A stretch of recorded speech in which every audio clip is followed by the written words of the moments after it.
The hip is a ball and socket joint where the thigh bone joins with the pelvis.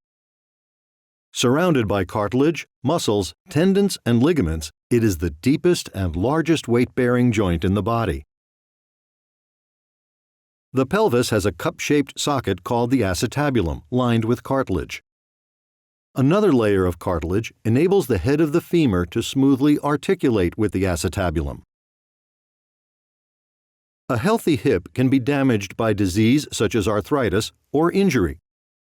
When the cartilage wears away, bone-on-bone rubbing occurs, resulting in lack of motion and pain that can affect day-to-day activities. When non-surgical treatments are no longer effective, an orthopedic surgeon may recommend total hip replacement. Total hip replacement may be performed through different surgical approaches, and your surgeon will select the best one for you.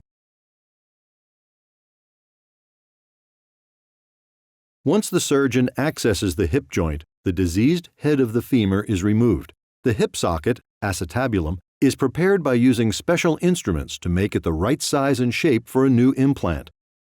A metallic shell with a cup-shaped liner is pressed into the prepared socket. The femoral head is replaced with an artificial ball on a stem that goes down into the hollow part of the thigh bone and may be pressed into place or cemented, depending on the surgeon's preference.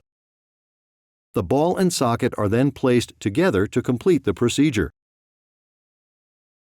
The goal of hip replacement surgery is to alleviate pain and improve a person's quality of life. The specifics of recovery and rehabilitation will be determined by the surgeon based on a patient's condition.